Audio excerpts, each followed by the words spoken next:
आज से करीब 6.5 करोड़ साल पहले एक बड़ा एस्टेरॉयड का टुकड़ा पृथ्वी से जा टकराया। धूल के बड़े बादलों ने सूरज को ढक लिया और 25 किलो से ज़्यादा वजनी हर जीव खत्म हो चुका था। डायनासोरों का काल जा चुका था। अब एक नई पीढ़ी के जीवन की शुरुआत होने लगी थी, जहां एक प्रजाति का जन्म हुआ जिसका नाम था मैमल्स यानी स्तनधारी जीव, जिन्होंने खुद को इस महान विनाश से बचा लिया था। ये अत्यधिक तापमान से बचने के लिए धरती के अंदर रहने लगे थे और जिंदा रहने के लिए इन्होंने मिट्टी तक खाना शुरू कर दिया था। और इस महान प्रलय के जाने के बाद समय के साथ धरती फिर से सामान्य हो गई थी और फिर से नए पेड़ पौधों का विकास होने लगा था। और धरती पर जो 5% जीव बच चुके थे, उनमें अडोप्टेड रेडिएशन की प्रक्रिया से बहुत सी प्रजातियां जन्म लेने लगी थी। आइसोनिक इपोच में 55 करोड़ साल पहले बंदर जैसी प्रजातियों ने जन्म लिया। इनकी आंखें सर में आगे की तरफ थी। फिर धीरे धीरे इनके मस्तिष्क में स्थित मैग्नम इनके केंद्र में स्थित होने लगा, जिससे एक नई प्रजाति का निर्माण हुआ जो अब सीधे खड़े होने में सक्षम थी। 3 करोड़ साल पहले ग्लोबल पुलिंग हुई, घास के मैदान बढ़ने लगे और जंगल घटने लगे। तब ऐसे जानवरों का निर्माण हुआ जो खुले में रहने में सफल थे और उन्हीं में से दूसरे जानवरों को खाने वाले जानवर भी विकसित होने लगे। करीब 1 करोड़ साल पहले पृथ्वी वह रूप लेने लगी थी जिसे आज हम देख रहे हैं। धरती का वातावरण लगभग आज के समान बन गया था और सारे महासागर और महाद्वीप जाने पहचाने जैसे थे।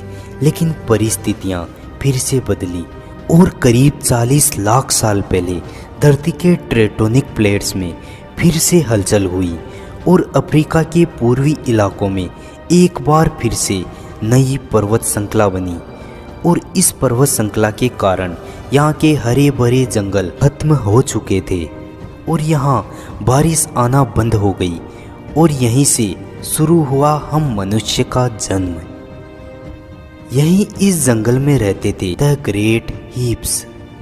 यह हमारी काफ़ी दूर के रिश्तेदार, इन्हीं से शुरू हुआ हम मनुष्य का जन्म। हमारे ये पूर्वज पेरुला फिटिकस या पेरुला कहलाते थे। पेरुला पेड़ों पर रहते थे और फल खाते थे और हाथों से झूलते हुए चलते थे। कभी कभी ये चलकर भी जाया करते थे। हमारी सोच के विपरीत सीधे चलने की क्षमता जमीन पर नहीं बल्कि टहनियों पर विकसित हुई। इस तरह दोनों पैरों पर चलना इंसानों की नहीं बल्कि एप्स की खोज थी। और परिस्थितियों के अनुकूल ये हिप्स बदलते रहे।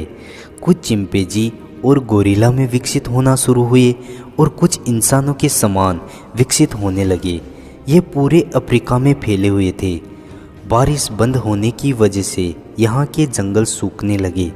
जंगल सूख जाने का असर इन हिप्स पर पड़ने लगा, जिसकी वजह से इनको खाने की समस्याएं होने लगी, जिसकी वजह से ये हिप्स पेड़ों से उतरकर अब जमीन पर अपने कदम रखने लगे। ये हैं हमारे पूर्वज, जिन्होंने जमीन पर मानव सभ्यता का पहला कदम रखा। इनका दिमाग एक सेब के जितना बड़ा था और इनकी लंबाई लगभग 4 फीट तक थी। ये हमारे वंश के सबसे पहले सीधे चलने वाले प्राणी थे। कई सालों के विकास के बाद ये 2 पैरों पर चलने लगे।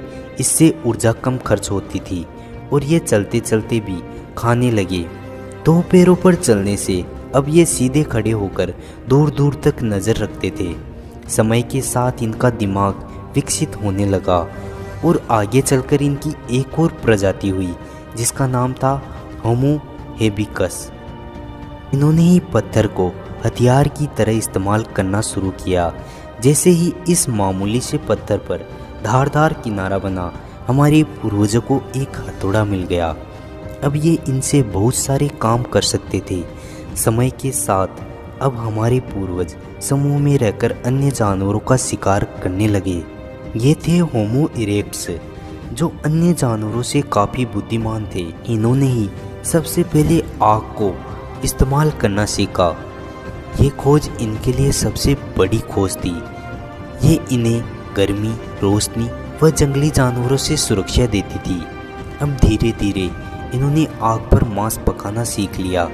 अब आग पर खाना पकाने की वजह से इनको पचाने के लिए कम ऊर्जा लगती थी, जिसकी वजह से ये ऊर्जा इनके दिमाग में विकसित होने लगी और इन्हें अब ज़्यादा ताकत मिलने लगी। करीब 2 लाख साल पहले ये पूरी तरह आज के इंसान के रूप में बन चुके थे। अब लेरिंगस यानी जो आवाज़ की नली थी वो अब ऊपर आ चुकी थी। अब हमने बोलना शुरू कर दिया था। पहली बार कोई जानकारी एक से दूसरे इंसान तक पहुंचने लगी थी। यही वो आखिरी विकास था जिसके बाद पूरी तरह इंसानों की प्रकृति बदलने लगी। करीब 1 लाख साल पहले हम इंसान कहीं भी जा सकते थे। हमारे पास अब हथियार होने लगे थे। हम बात कर सकते थे और हम कहीं भी आ जा सकते थे। अब हम अपने अफ्रीकी घर को बड़ा करने की कोशिश में जुटे। हम इंसानों के अब दूर दूर जाने से बहुत बदलाव आने लगा। अब हम एक महाद्वीप से दूसरे महाद्वीप पर जा सकते थे। इसी वजह से हमारे पूर्वज उन चीज़ों से बचे हुए थे जिसकी वजह से वानरों के मुकाबले दूसरे बड़े स्तनधारी हमेशा के लिए खत्म हो गए। करीब 50,000 साल पहले एक बड़ा आइस का तूफान नॉर्थ पोल से पड़ने लगा, लेकिन तब तक हम इंसान चाइना और ऑस्ट्रेलिया तक पहुंच चुके थे। करीब 30,000 साल पहले हम इंसान यूरोप पहुंच गए थे।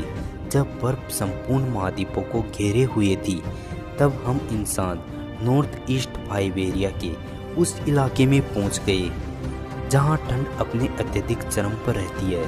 परंतु हम इंसान इतने कठिन दौर में भी जिंदा रहने की जिद पर अड़े रहे और फिर धीरे धीरे हमने खुद को उस माहौल में ढाल लिया। उसके बाद हम ज़्यादा सोचने व समझदार हो गए। इसके बाद लगभग आधी से ज़्यादा दुनिया में अपनी बस्तियां बसाने लगे। अब हर जगह इंसान थे।